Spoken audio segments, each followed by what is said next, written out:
Bismillah, alhamdulillah, wa salatu wa salamu ala rasulillah wa alihi wa sahbihi wa man wala.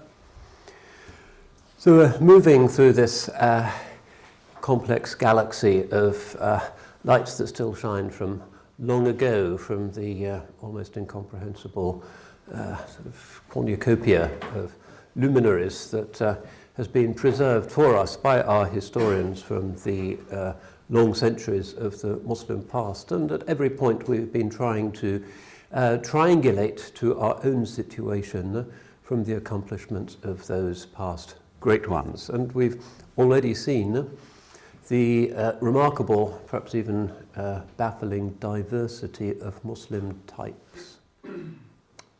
We started off by commenting on the Quranic celebration of difference.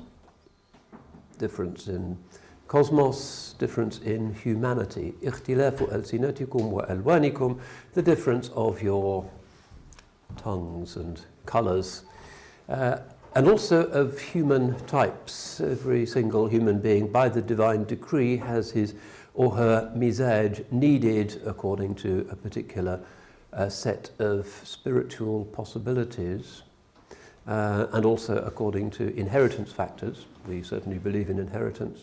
The genetic DNA shuffling at the moment of conception is part of the divine desire that no two human beings shall be the same. So when we look at paradigms for ourselves and we peruse the complexity and the grandeur of the Islamic story, which is a story of human beings and their turning towards the divine, we perceive not just one way of apprehending the prophetic excellence, but a huge range of them. And this is what we should expect. And this is important because ours is an age of quite militant homogenization. Modernity pays lip service to the right of people to do their own thing and to be different within the woolly confines of liberal indifferentism. But at the same time, globalization, which is its flip side, tends to turn us into variants of the same sort of thing. Real difference, real eccentrics, real misfits, real oddballs are less easy to come by than once they were. Mass communication, the internet, Hollywood, even the invention of printing have served to homogenize human beings, which is not what the divine purpose is for us. We are to be diverse. And if you read the Seerah, you see such an extraordinarily wide cast of players.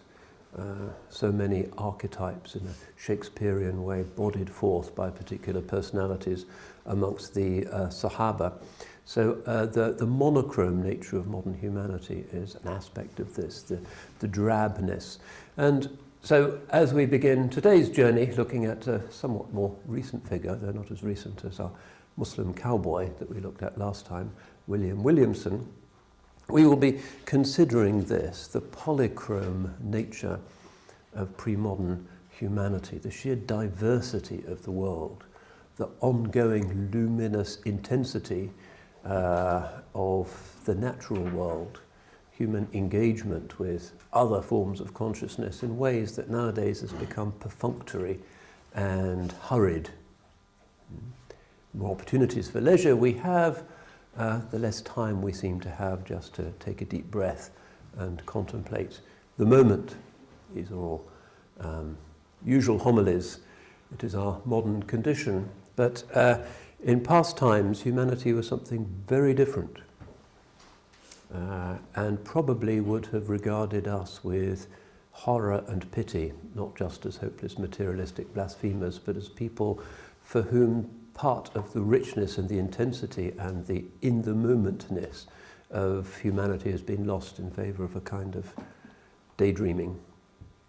So we have these ideas of what it is to be an admirable human being, a hero, in that kind of Hegelian sense perhaps, somebody absolutely attentive to the unique irreplaceability of the moment. Because nowadays the moment is not from God, has no particular meaning.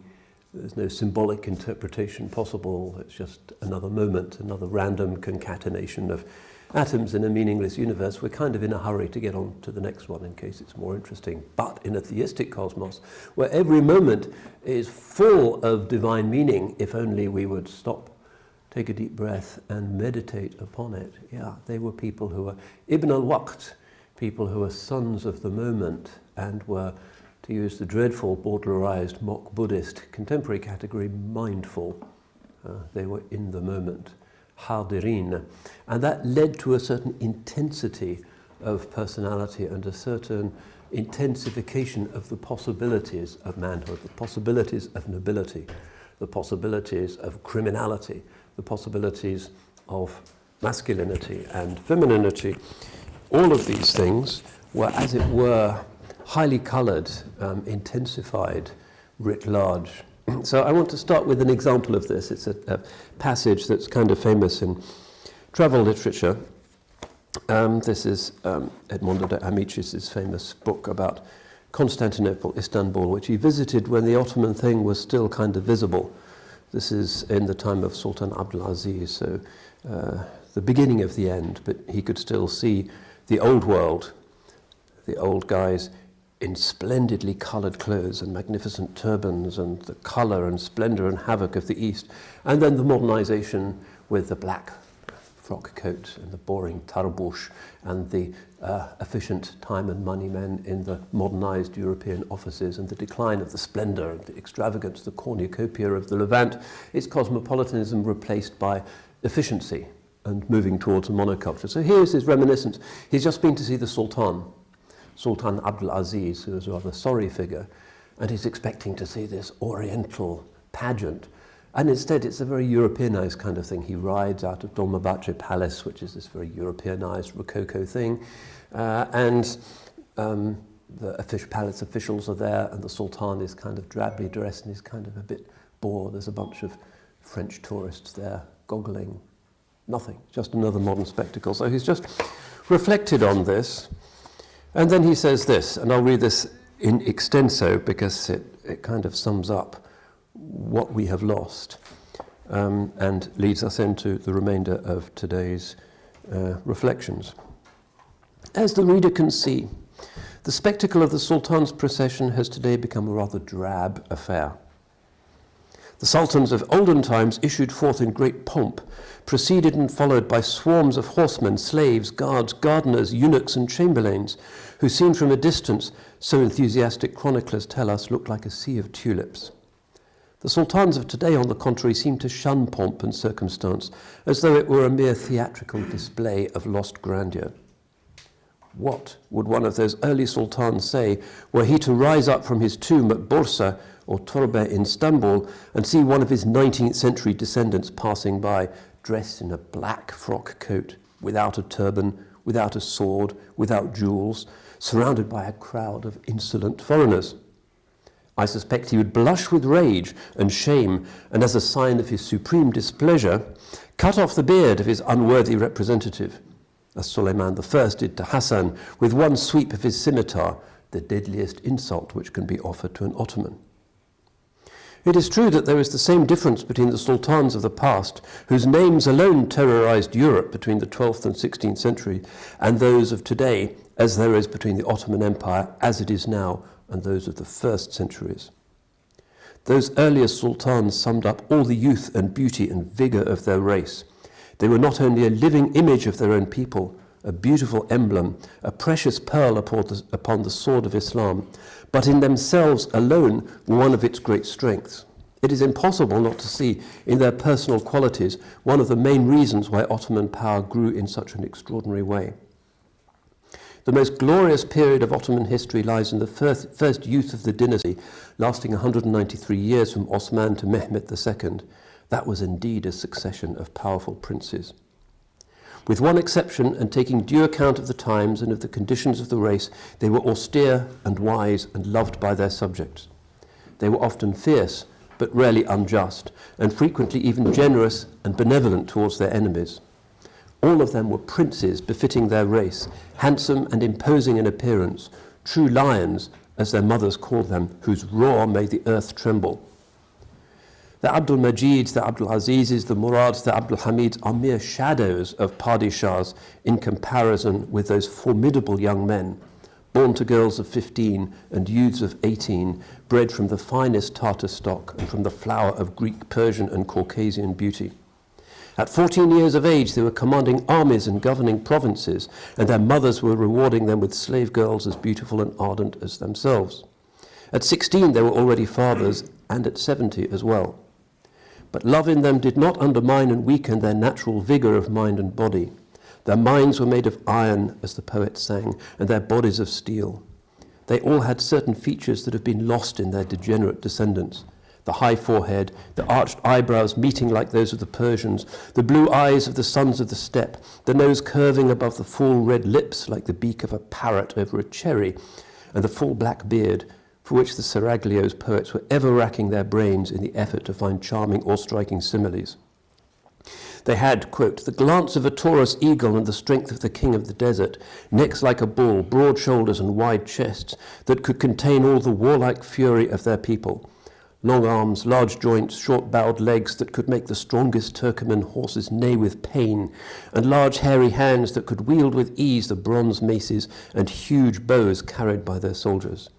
And their epithets were worthy of them: the wrestler, the champion, the thunderbolt, the bone crusher, the shedder of blood, and so on. So you get this image, even in the mid-19th century, of the modern Muslim representative leader being a somewhat milksop, bureaucratized, Europeanized, homogenized affair, anxious to comply with the dowdy, post-sacred, grey but efficient norms of Europe, and contrasted with this, no doubt, highly coloured and mythologized image of the splendour and the colour of the pageantry of the Ottoman past. And also, of course, the idea of virility, masculinity, which is one of the things that has to come into any consideration of leadership or role modelling, because one of the things that we've lost nowadays is the fertile polarity and complementarity of gender. Even our kids in the schools now are being taught at an early age about gender fluidity, and it's kind of compulsory. The state belief is that gender is not an essence. This is quite worrying. Well, we saw in the case of Nana Asma'u what femininity in its Islamic modality can represent. A queenly, scholarly, devout, secluded perfection. And this image of kind of stereotypical Turkish manhood brandishing the scimitar is also an image of magnificence. But nowadays the phrase or the word masculinity is more likely to be hyphenated with the adjective toxic than anything else. Modernity doesn't really have a very positive way of identifying gender any longer. Femininity, perhaps problematic. Masculinity, certainly problematic. And instead everybody is kind of denatured. So this is one of the things that we have lost, and one reason why it's hard for us to grapple what made human beings in pre-modern, you might say normative, because they lasted so long times, that there were certain ideals which were aesthetic and magnificent, which nowadays in our kind of grey, everybody wears kind of black nowadays, it's really depressing. Go to any hotel and everything is beige and grey and neutral, and this is what happens when the light of God is lost and people no longer have a sense that cheerfulness is an appropriate way of expressing your sense of the world. Everything becomes as dark as atheism itself. But in those times, massive colour, and colourful places today. India is really colourful. Africa is really colourful. Why? Because they still believe in the sacred, and that is at the centre of their lives. In any case, what I want to look at today, or whom I want to look at, is a figure who stands, as some of the other figures that we've mentioned, kind of at the cusp or the isthmus between the old and the new. Shamil was one of those people. William Williamson certainly saw both worlds. Nana Asma'u and the jihad of Hausaland a little bit before the British come and improve everything and ruin everything. The person I want to talk to today is a figure of very late classical Islam, a figure that the Oriental Studies fraternity regards as one of the iconic figures of early modernity in the Middle East. And this is a very contested category. Somebody who is linked with the so-called Arab Enlightenment of the 18th century, an idea that Reinhard Schüler and others have proposed and is generating a lot of controversy. Was there, even before Napoleon kicked open the door of the Middle East, already a transformation towards some kind of focus on nature and humanism that looked a bit like European romanticism and might be more open to science? Well, this is contested, problematic, but certainly something was afoot. But in any case, it's interesting to see how somebody in the 17th and 18th century is so productive and so unusual and so vibrant that he readily confounds the older stereotype of an age of decay.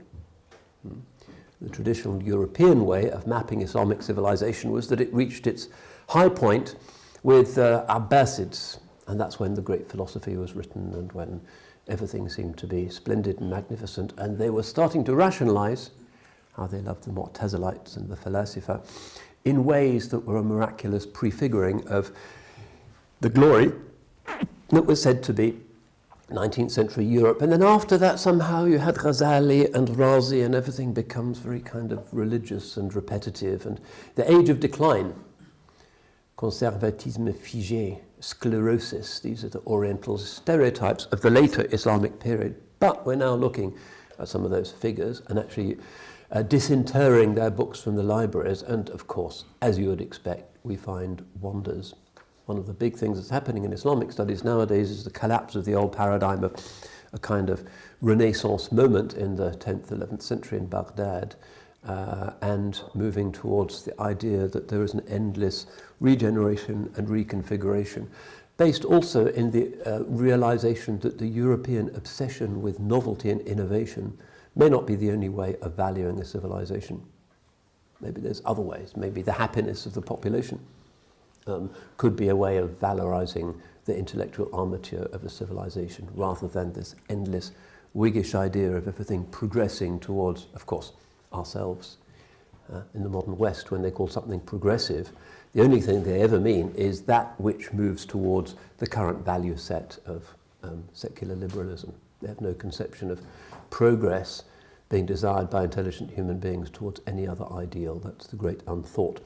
But if we go back to just before Napoleon turns up and the Ottomans modernize, and you get them wearing these kind of European frock coats and little fezzes and having big chandeliers in their palaces and being kind of second best in Europe rather than best in the world, which is how the Ottomans used to be. You find some very interesting, lively figures, and the one I want to talk about today is Abdul Ghani ibn Ismail al-Nablusi. Now this is a kind of test case, because if you look at the manuscript libraries and you see what Muslims were reading and copying and buying 150 years ago, he was one of the great imams of the age, Mufti of Damascus and author of great commentaries, and he wrote over 300 books.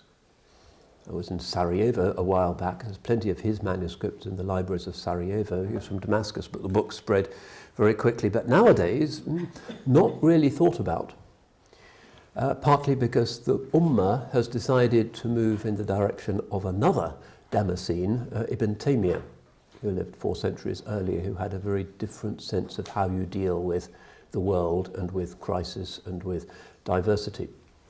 And this takes us back to the question raised by Thomas Bauer in his now celebrated book, The Culture of Ambiguity. In the mid-19th century, the temper of Islamic thought shifted from a culture of ambiguity to a culture of anxiety. And this obviously coincides with the growth of the European empires and Muslim military defeat and a certain crisis of confidence amongst the elites.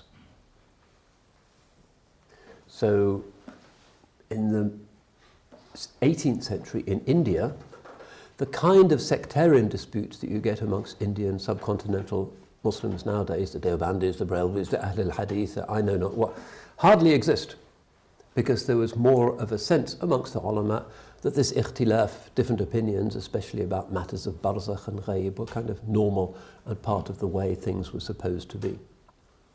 In the mid-19th century, everybody is anxious, particularly after the destruction of the so-called Indian Mutiny, and people start to retreat into more exclusive, propositional, defensive forms of Islam, and it becomes an age of sectarianism. And this is the case fairly ubiquitously, and Bauer's book, in a very erudite way, charts this transition. So we're now in an age of anxiety, not in the older, more normative age of ambiguity, where difference was actively enjoyed by a scholarly elite that was at ease with it, because it was at ease with the situation of the Ummah in the world. So Abdul Ghani Nablusi, 1641 to 1731. So, lives a long time, gets into the 18th century significantly. He is from a very distinguished family, confluence of two great families of ulama, the Bani Qudama and the Bani Jama'a, and they've produced many great ulama down the centuries. The Jama'a family are Shafi'i ulama of the city of Hama, who produced some of the great Shafi'i qadis, muftis, Ibn Jama'a himself. That was from his father's side. From his father's side, from the Bani Qudama, who are Hanbalis, the famous Muwaffaq ad-Din ibn Qudama, one of the greatest of all of the Hanbali jurists, died 1223. And they are descendants of the second Khalifa Omar ibn al-Khattab. And they spend a lot of time in Jerusalem, so they become what in Arabic is known as Maqadisa, scholars of Bayt al-Maqdis or Jerusalem. So the Bani Jama'a are for a couple of centuries the Imams of Al-Aqsa Mosque. And the Qudamas settle in Damascus, particularly the Salihiyya district, which is on those kind of lower slopes of Jabal Qasiyun, which is also where Muhyiddin ibn Arabi is buried. But Abdul Ghani Nablusi is known as the man from Nablus, because the family spends some time in Nablus after the Ottoman conquest of Jerusalem, which is 1516. The Ottomans, of course, build up Jerusalem. Its present urban form is basically from the time of Suleiman the Magnificent, who really cherished the city. But many of the family go to Nablus. If you've been to the West Bank, you've probably been to Nablus. Actually quite a beautiful place. Founded by the Emperor Vespasian, Neapolis, the new town. When Jerusalem was destroyed by the Romans, they created this new town nearby. And it's famous for the Samaritan presence on Jabal at-Tur nearby. It's a separate religion. They consider themselves to be the true Jews, but they're not Jews, and they're not treated as Jews by the Israeli occupying authorities. Completely separate religion on this mountain. There's only about 1,000 of them left, and they're just left to their own devices under the Ottomans. So an interesting place, but also a place that's produced a considerable number of scholars, and it's a holy place because the tomb of Prophet Joseph, Yusuf, is there. Which, to judge from old photographs and sketches, was quite a beautiful place with a lot of Quranic calligraphy and Ottoman tiling. Since 1967, with the Israeli occupation, it's been out of bounds to non-Jews. So it's now full of settlers. And even though Nablus is part of the Palestinian Authority, it's still illegal for Palestinians to go there. The entrance is controlled by the Israeli army, and you have to show that you're Jewish before you're allowed in. So an ancient place that's now really tense, but it's worth going to. It's a big Palestinian refugee camp, and a very weird Romanian priest who's built a huge church just outside the entrance to Nablus. So I talked to this priest, and I said, you've got the West Bank's biggest Palestinian refugee camp right opposite your church. Do you have any problems? He said, no, the only problems I've ever had is with the Jewish settlers. They keep beating me up, and once they left an axe in my head, he went to the hospital like that. So it's now very kind of sad and tense, but it was once a centre for ulama, and Abdul Ghani Nablusi is from the people of Nablus.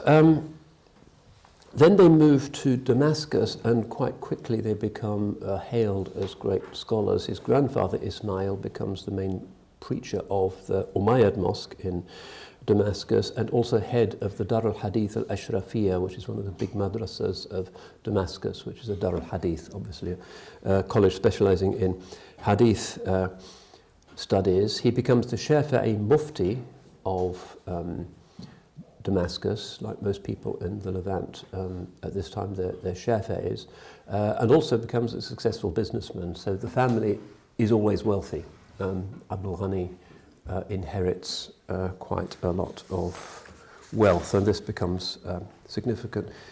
The father is also a preacher in the Umayyad Mosque in Damascus, and in 1641, Abdul Ghani al-Nablusi is born. And the hagiographers record all kinds of interesting foretellings by local saints that this is going to be a remarkable star in the Damascene firmament. And we're told that by the age of 5, under the very close care of his father, he became a hafiz and memorized a number of other texts shortly afterwards, including Alfiya of Ibn Malik, which is the basic 1,000-line poem on Arabic grammar. Rather a dry thing for small kids to work through, but he memorized it. The Shatabiya, which is the basic mnemonic poem which helps you to understand the principles that govern the 7 different variant readings of the Quran. The al-Barahin, the Aqidah text of Sanusi, and other key standard texts. But he, by the age of 12, is already well on his way. At the age of 12, his father dies and his mother takes over. And the women are often scholars in Cairo and Syria at this time. This follows the Mamluk tradition, when some of the great scholars were women, and the ulama would insist that so that they could be their children would be nurtured in a family of learning, they would marry women who were also known scholars. So Ibn Hajar al-Asqalani marries a woman who is also an independent hadith teacher in her own right, Inas Khatun. She's 18, but she's already giving ijazas in hadith to some of the great scholars of Cairo. So this is a tradition that is alive. So the teaching of the young Abdul Ghani is now in the hands of his mother. He attends some of the big hadith classes, particularly Najmuddin al-Ghazi, who is perhaps the greatest hadith luminary of the day. So his father dies, and his father has had 2 wives, so 2 widows, so the books are divided between them, and most of them are sold off. And one of the things Sheikh Abdul Ghani tries to do in later life is to track down his father's books to find out where they went and to see if he can buy them back. And by the time he dies, his house is something of an amazing library already.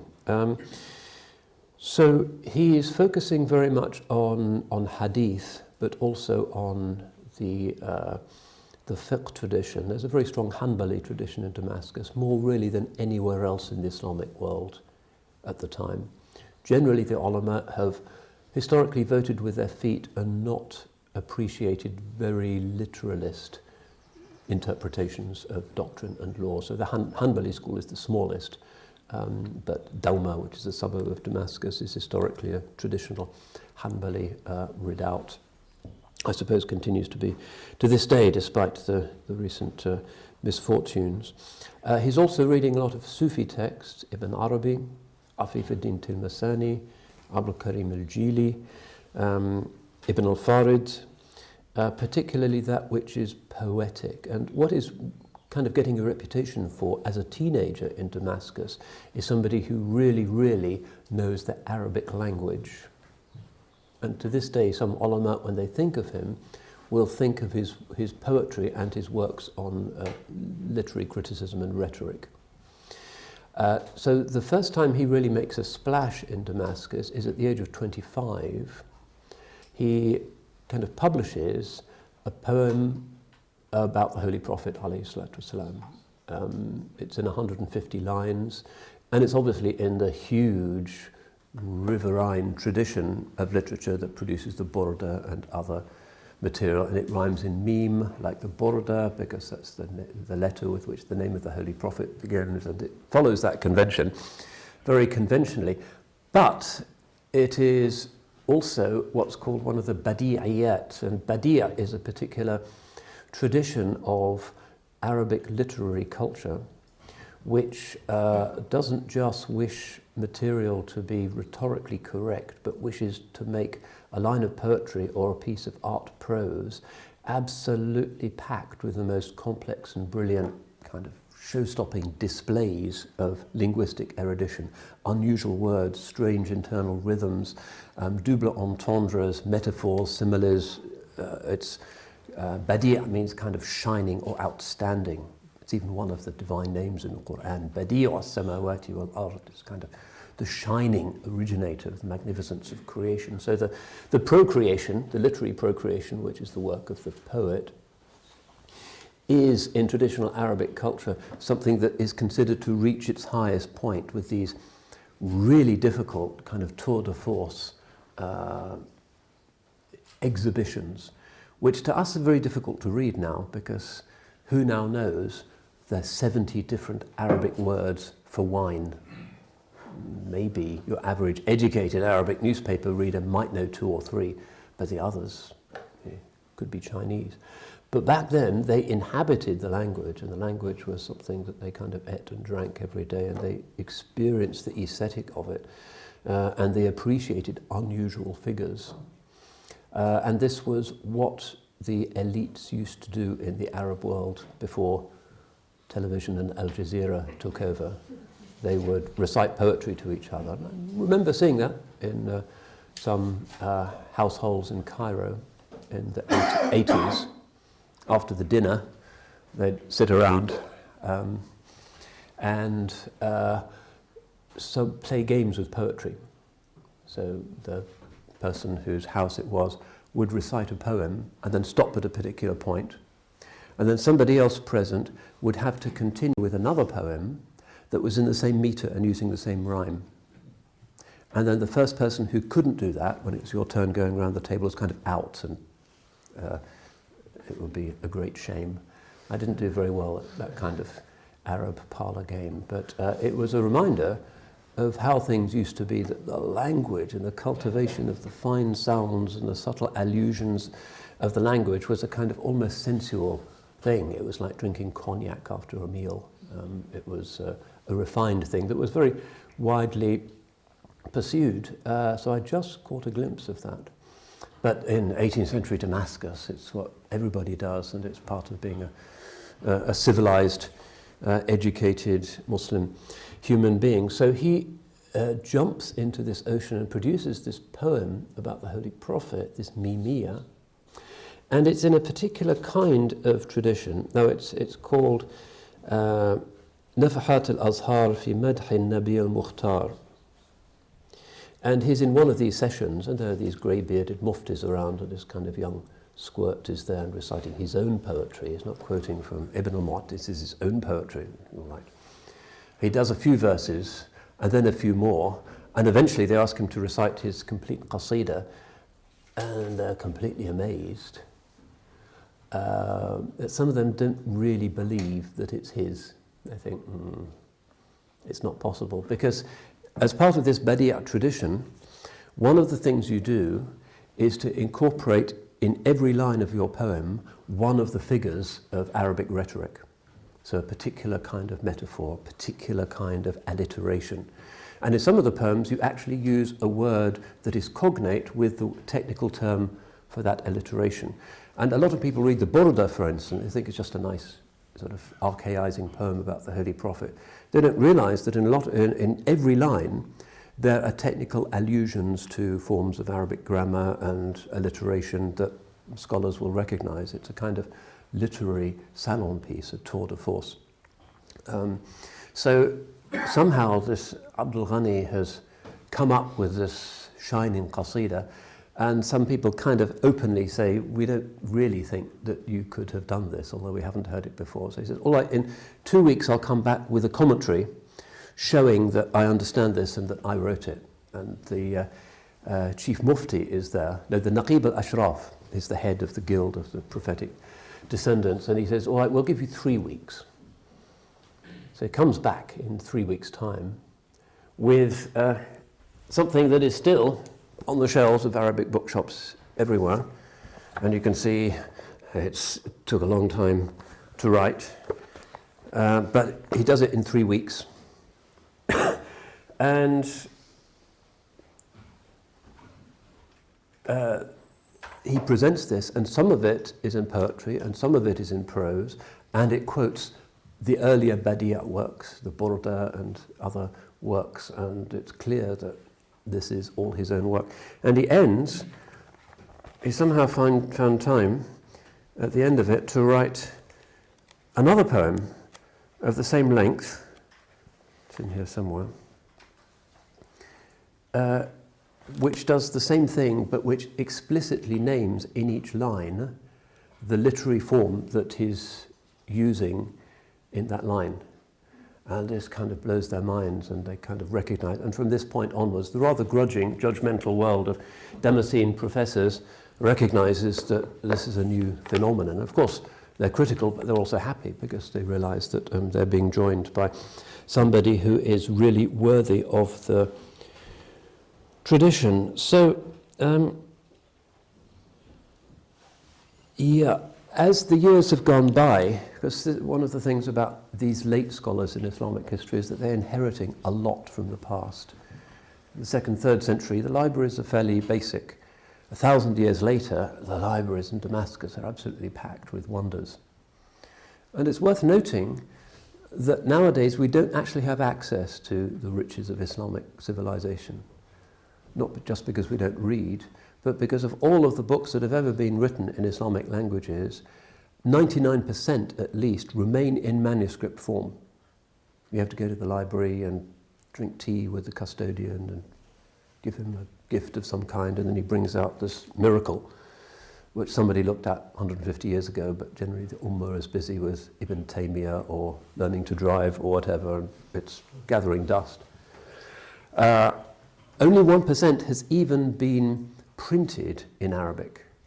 And of that 1%, only a tiny fraction exists in English. So where are we in terms of getting even a drop from this ocean? This is important to recognize that the Ummah has not served its literary heritage terribly well. Of Abdul Ghani's books, maybe out of 300 books, only 60 have actually been printed, which is very extraordinary. And of those, only 1 or 2 have been done into English. And even translations and even editions are problematic. So we're really guilty of a terrible neglect. If you go to the National Library in Cairo, okay, recently they had to spruce it up. King Juan Carlos of Spain, actually, because he's Spanish, is interested in the Arabic heritage. So he goes to Cairo, and the sort of chain-smoking generals think, oh, we'll take him to the pyramids or whatever. And he said, I want to see the National Library in Cairo. And these generals kind of look at each other and they think, I think we have got such a thing, right? And so they find out that it's an absolute physical catastrophe with pages on the floor and the windows broken and birds flying in and out, and it's a horror.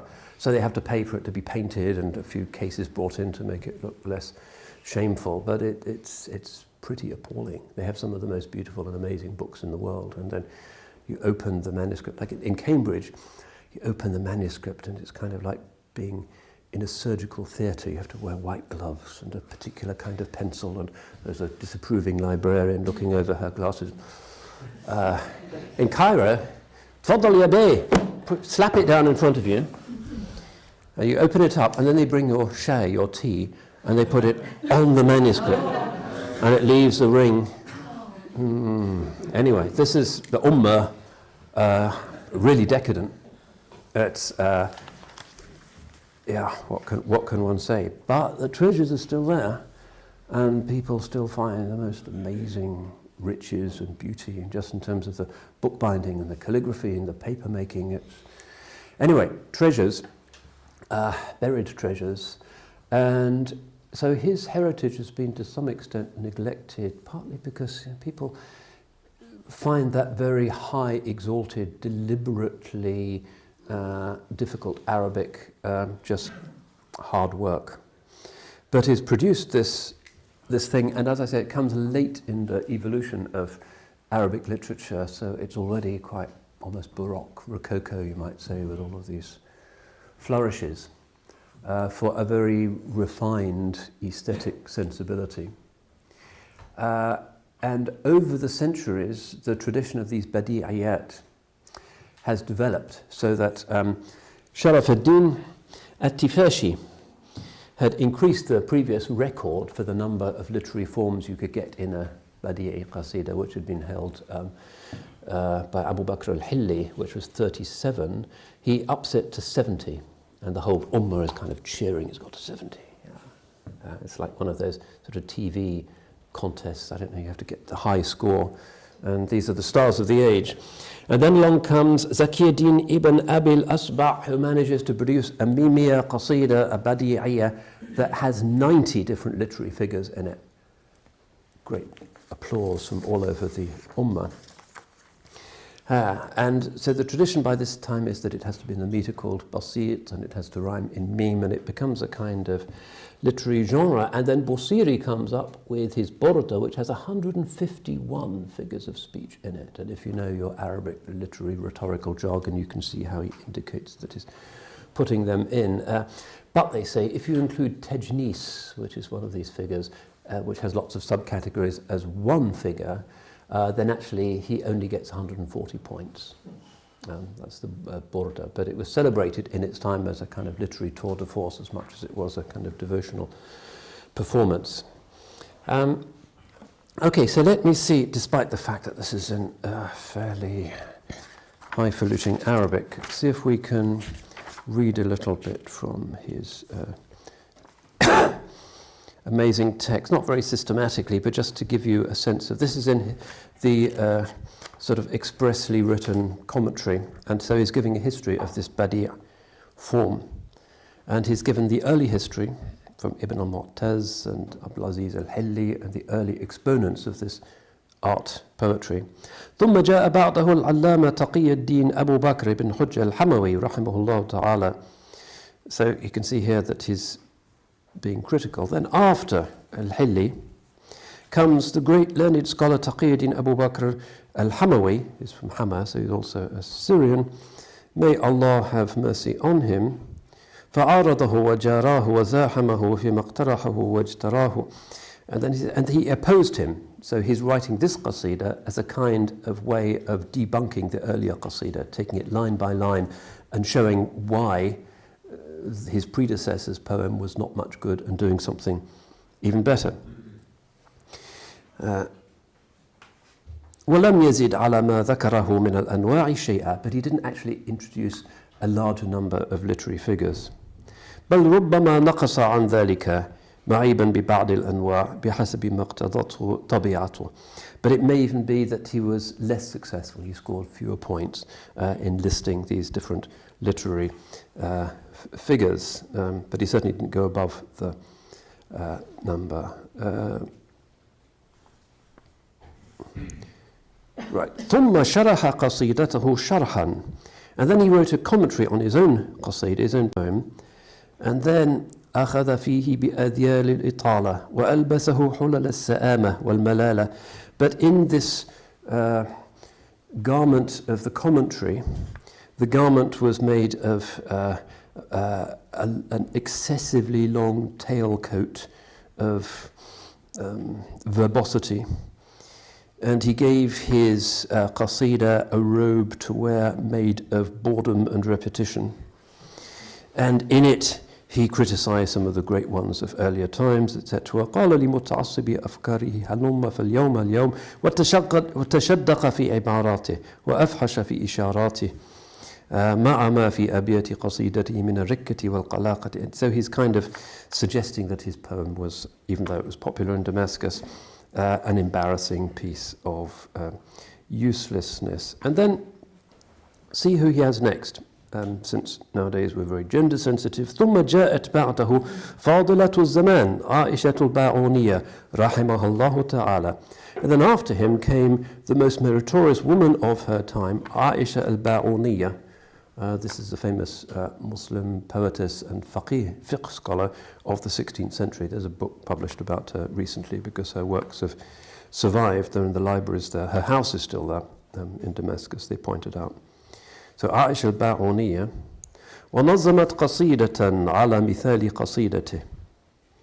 And she wrote a poem kind of following in the footsteps of his poem, مَا عَدَمِ تَسْمِيَةِ النَّوْ, but without mentioning explicitly the literary figure. تَمَسُّكًا بِطَلَاقَةِ الْأَلْفَاظ, to make the expressions flow more naturally. وَانْسِجَامِ الْكَلِمَاتِ, and the words to be more appropriate. وَشَرَحَتْهَا شَرْحًا مُخْتَصَرًا, and she wrote a short commentary on it. وَقَفْتُ عَلَيْهِ بِخَطِّهَا رَحِمَهَا اللَّهُ تَعَالَى, which I've seen myself written in her own handwriting. May Allah have mercy on her. أسفرت فيه عن لثام البيان, in which he unveiled the beauties of discourse. بقدر الطاقة وحسب التيسير. والله بما يعملون خبير بصير. وعندما شاهدت هذه البديعيات الأربع. And then he says, having seen these 4 great badi' poems, and he includes Aisha al-Ba'uniyya as the most recent, which is interesting. He then explains how he wanted to follow suit and create now these 2 poems, one of which doesn't explicitly mention the literary figures, and the other of which does. So you can see something of the almost the delectation with which the Damascene elite at the time took their Arabic. It was really their meat and drink. And his, in this very difficult and demanding literary world, already emerged as a star. So, as I mentioned, many still remember him as a poet. He has 3 diwans of poetry which are published and widely respected. He also has, so this is one of his kind of novelties and idiosyncrasy, an entire commentary on the Holy Quran written in poetry. It's in 5,000 verses, which he calls Bawatin al-Quran. And as far as anybody knows, this is the first attempt to create a complete interpretation, tafsir of the Quran in verse. Might seem strange, but you have to remember that these people are so steeped in poetry that they could compose it, they could just extemporize. They didn't need to sit down and sharpen their pencils and work out what would rhyme with what. It just came to them naturally. Like Jalaluddin Rumi, who just composed, produced it, and people would write it down as it came. It wasn't our modern day problem of writer's block and going to sort of a writer's course with some novelist in some stately home and then figuring out how to write chapter 1. It just poured out of them. And Rumi, what an enormous pouring. Those diwans, 8 volumes of Divan Shamsi Tabriz, and it was all spontaneous as far as we can tell. So, and it's still the case that you can find really old people in the Arab world who can still do that easily, who can, as it were, switch languages and start talking poetry. One's a person who I knew in Jeddah more than 30 years ago as Sayyid Hamid al-Mihdar, who had been the hereditary ruler of the city of Tarim in Hadramaut, and his family published his political letters to other rulers and mayors in Hadramaut, and they were all in poetry. That's the kind of culture it was. It's like the mayor of Cambridge writing about Brexit to the mayor of St. Neots or something, and it's a beautiful poem like something from Milton. A different world, but that was just how one did it, and it didn't take any time. It just flowed naturally. So he is inhabiting that lost world. Now, the Bawatin al-Quran, his poetic commentary, as the title indicates, the inwardnesses, the hidden parts of the Quran. It's more tafsir ishari, in other words, a Sufi type of tafsir, because we've already mentioned that as part of the developed spiritual culture of his time, people are reading Ibn al-Farid, Ibn Arabi. Ibn al-Farid is the greatest Arab Sufi poet by most estimations, who is from Cairo. And this becomes important for him, as it was important for just about everybody at the time. However, his relationship to tasawwuf is an idiosyncratic one, and we're still trying to figure out exactly what was going on. we know that at a fairly early age he does seem to have been initiated into different turuq in a way that was almost just a way of being polite. You went to see such and such a sheikh and he could see that you were learned in this and that you were pure-hearted, and he gave you bay'ah, like kind of giving you a sort of a gift of some kind. Here's one of my books, here's my ijazah, here's my silsila, here's my bay'ah, and it wasn't a big deal. But actually his own suluk coincides in a strange way with something that we find in other early modern or late classical Muslim writers, such as Abdul Qadir al-Jazairi, who was another person who settled in Damascus a little bit later, exiled from Algeria by the French, who was a great commentator on the tradition of Ibn Arabi, who was important for Damascenes because that's where he's buried, but who seems to have taken his formal initiation at the end of his spiritual path rather than the beginning. And this is something that seems to be an interesting idiosyncrasy of the age. But Abdul Ghani in particular was very against excessive formalization, which is one reason why in some of his works on doctrine, on kalam, his commentary on the al-Barahin, for instance, he doesn't reject the use of logic, but is not happy about the use of some of the more speculative syllogistic forms of modal logic to establish important truths about the divine. He doesn't go down Ibn Taymiyyah's road. Ibn Taymiyyah thinks logic is an inappropriate, unprophetic way of trying to work out the real purport of divine speech, but is not really one with the hardline Hanafi, Maturidi speculative theologians who are kind of dominating at the time, al-Qashashi, Ibrahim al-Qurani, Arif Hikmet and so forth, who are real hardline mutakallimun. He is taken by his father to see the Mevlevis, the whirling dervishes in Damascus. But that's not his particular mashrab, which is interesting because with his very refined literary taste, you'd have thought he'd be really attracted to a tariqah that is very aesthetic, the beautiful orchestration and the complex liturgies and the turning and the symbolism and Rumi. He knows Persian, so he can read Rumi and does have a relationship with him, as we will see. But that's not actually his mashrab in Sufism, which turns out to be quite distinctive.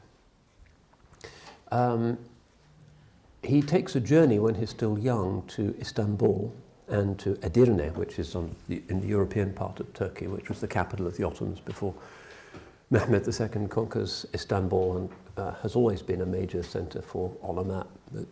Maybe the greatest Ottoman Dar al-Hadith was in Edirne. The building is still there. And on his journey, he meets a Qadiri sheikh. And the Qadiri sheikh, who is a reputed sheikh of Anatolia, as soon as he comes in, offers him the bay'ah and also offers him the ceremonial sword, which in some branches of the Qadiriyya is a symbol of a higher degree of initiation. The sword has a certain symbolic significance in the world of tasawwuf, as in exoteric Islam. It's interesting to note that the tradition of giving khutbahs in the Hagia Sophia Mosque in Istanbul, until Ataturk stopped it in about 1930, that it was regarded as the senior minbar of Istanbul, was that there were kind of interesting miracles identified with the place. So for instance, it said that when you stand on the minbar there, it's really cold. They say there's a cold window, soq penjere, which nobody can really identify, which keeps the preacher feeling really cold, which is a way of enabling him to overcome his sort of anger, his temperamental egotism, and to help him remember that even though he's on this huge, gigantic pulpit, he's just a little human being. And also the tradition of giving khutbahs there was, instead of the staff, the khatib would always preach with a sword, because the city was taken by the sword. But in the context of tasawwuf, the futuwa traditions often had the investiture with a kind of ritual sword, often complexly enameled and engraved as a symbol of the greater jihad. So this is an oddity, and he remarks on it almost in passing, and his biographers refer to it. So clearly, these Sufis have a very high regard for the young man. But he is following a fairly non-ritualized form of tasawwuf that relates in many ways to his own family's tradition, particularly the Qudamas, who are Hanbalis. And the Hanbalis have always been very close to the Qadiri tariqah. Abdul Jilani was a Qadiri. And his ancestor, Muwaffaq ad-Din ibn Qudama, the great faqih, the great jurist of the family, had travelled to Baghdad to take the bay'ah. But an austere, non-philosophical, devotional type of tasawwuf. Khaja Abdullah Ansari, perhaps the best-known Sufi writer of what we now call Afghanistan, is also a Qadiri Hanbali. It's a well-known connection. So some of the formal institutions like irada and bay'ah and the circles of dhikr and initiation things seem to sit quite lightly on him. He does, however, take a bay'ah much later in the Naqshbandi tariqah from somebody called Abu Sa'id al-Balkhi, who's a Central Asian. And the bay'ah seems to have been a more formal affair next to the maqam of John the Baptist, Sayyidina Yahya, which is in the middle of the Umayyad Mosque, and which is a traditional place for investitures, giving ijazas and giving bay'ah in Damascus. And he receives this authorization, and he replies by again delivering an extemporized poem. This time it's in Persian. Okay, perfect Persian ghazal is coming out just as an act of gratitude. So he does know Persian, Arabic, and also Turkish. And of course, this is part of the Ottoman Empire at the time. But it's interesting that his biographers, including Al-Ghazi and somebody called Hussein Tlemceni, who is his main biographer, who is his student, don't actually mention Sufi sheikhs amongst in the long lists of his teachers. It would be conventional, but it doesn't really seem to have been very formalized. And here we find one of the very unusual aspects of his personality, which is to do with his own human individuality, and is in some ways quite unconventional, in that in many of his writings he insists that his principal spiritual blessings and guidance came through dreams of people who were long dead, people from the barzakh. It's not really supposed to be the principal form of spiritual instruction in Islam, but this is what he said. And particularly in the Naqshbandi tradition, so it said that Baha'u'ddin Naqshbandi, who was the founder of the Naqshbandiya, learnt much of his wisdom from earlier teachers, including particularly Abul Khaliq Hujdavani, who's mid-12th century Central Asia. There's still a town, Hujdavan, and you can visit the mazar and the mosque. It's a very limpid, peaceful place. And accepted from him many of the inward orientations. And these, I would say, are the principal mashrab that determine the spiritual orientation of Abdul Ghani ibn Ismail, who is, as I say, an unusual person in many ways. So Baha'u'ddin Naqshband is known as somebody who stresses service. So famously, he spends 7 years with the labourers who are fixing the roads of Khorasan as part of his process of breaking the ego. And he also spends 7 years as a servitor of the stray dogs on the streets of Bukhara. And so he says that his first moment of real spiritual intimacy with God came when he was binding up the paw of a sick dog, and the dog looked at him in a particular way, and in the moment of that gaze he felt that he knew God. It's a famous moment in the history of the Naqshbandiya. So it's a way of, it's an austere way of service, and again it kind of suits Abdul Ghani because the Naqshbandiya are not really very ritualized by and large. It's quite a primordial kind of tariqah, which has in many places helped it to survive. I remember in the communist period, it was actually on Karl Marx's birthday, and I was really young, I went to the mazar of Imam al-Bukhari, which is in a village, Khartank, about half an hour's drive north of Samarkand. And I was hanging out there, and the Imam came along, a little Uzbek guy with Uzbek cap, and I speak a kind of Arabic, and he speaks a kind of Arabic. And he says, yes, of course, we follow the party here, and we love the party, and we keep talking. He said, it's Ramadan, and we are fasting in Ramadan. And when he got to see that I wasn't KGB, he thought as a foreigner I was probably fairly safe. And then he said, well, we keep it going because of tariqat, we're all Naqshbandiya. And that's the mashrab. And it's because the Naqshbandiya have as one of their forms, most of them, the idea of silent dhikr. Party is listening, everything's bugged, can't do anything. They're not up to anything. You've got a room with 80 men with beards, young and old, doing this Naqshband. Can't hear a thing. So, because of the kind of discursive ideological nature of Marxism, I think nothing's going on because there's no teaching being exchanged. So that's how it was maintained, and it's still maintained. There's been some very interesting studies of the capacity of the Naqshbandis, unlike some other tariqas, to exist in conditions of oppression. In Ataturk's Turkey as well. It's very difficult to abolish something that doesn't really have rituals, doesn't need paraphernalia, doesn't need special meeting houses. People who aren't saying anything in their ceremonies. And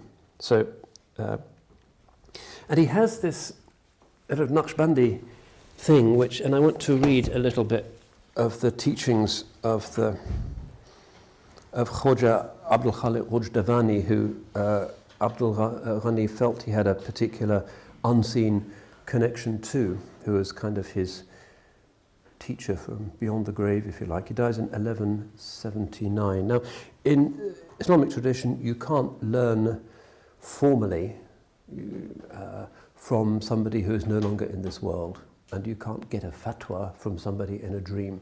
Instead, it's just general indications and urgings to the life of the akhirah. So the Nasihatnameh, one of the great books of our civilization really, of Abdul Ghani, says this, and it really sums up Abdul Ghani's mashrab. Learn fiqh and hadith. Do not mix with illiterate mystics. Offer prayers in congregation. Do not seek after fame. Do not accept any office. Do not be a surety for anybody. Do not go to the court. Do not mix with rulers or princes. Do not build a khanaqah, a Sufi lodge. Do not condemn mystic music. Do not hear too much mystic music. Eat only what is permitted. So far as you can, do not marry a woman who wants material comforts.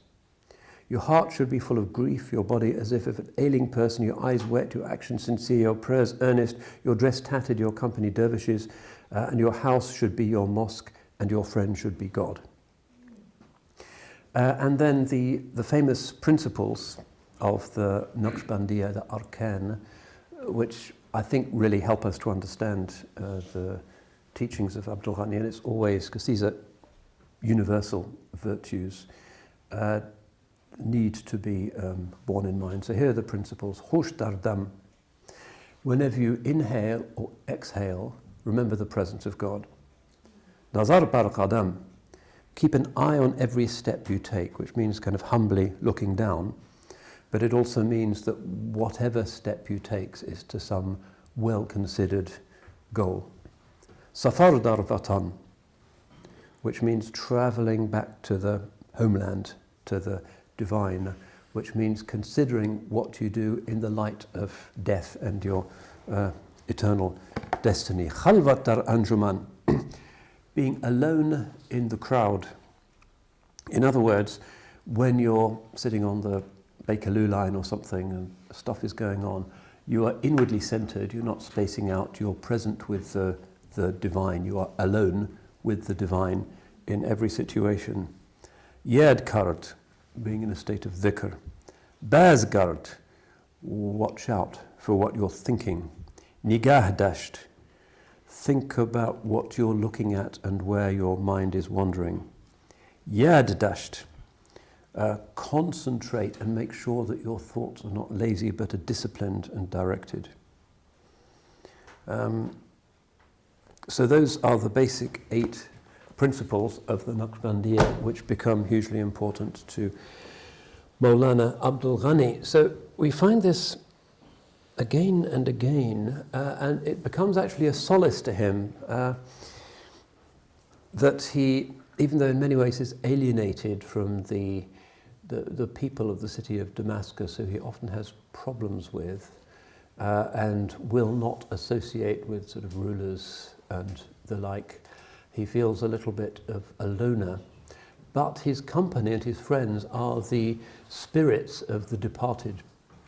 And he says a lot about this, the vision of the Holy Prophet in dreams, the vision of others in dreams, and even in waking states. He has books about this, his own experiences, and what it could mean. And of course, it's not part of fiqh, it's not part of sharia, it's part of the wijdan, experiential or empirical Islam, the bit of religion that tends to vanish quite quickly at the hands of rationalizing or fundamentalist reformers. It's that tender, vulnerable bit of Islam.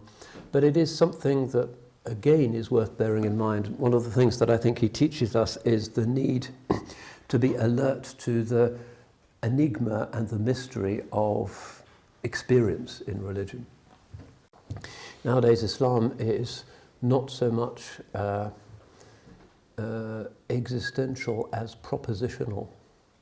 This is one of the changes that happened in the 19th century. It's not so much about being with God, but about being right as much as one can.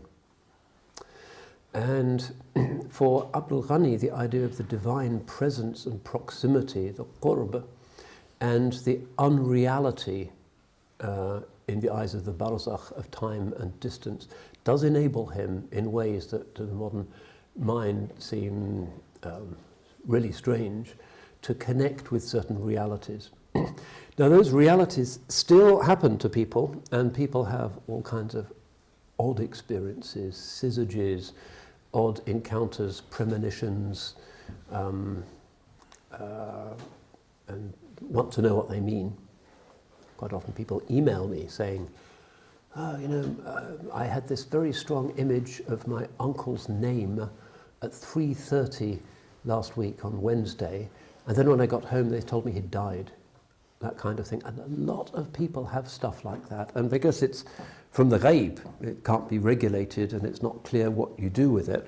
It's not part of aqidah or part of sharia, but it is part of the life of believers, particularly if their hearts are sort of receptive and not dusty and turbulent as a result of allowing the heart to be endlessly distracted by the latest text and the traffic and the other stuff that veils us.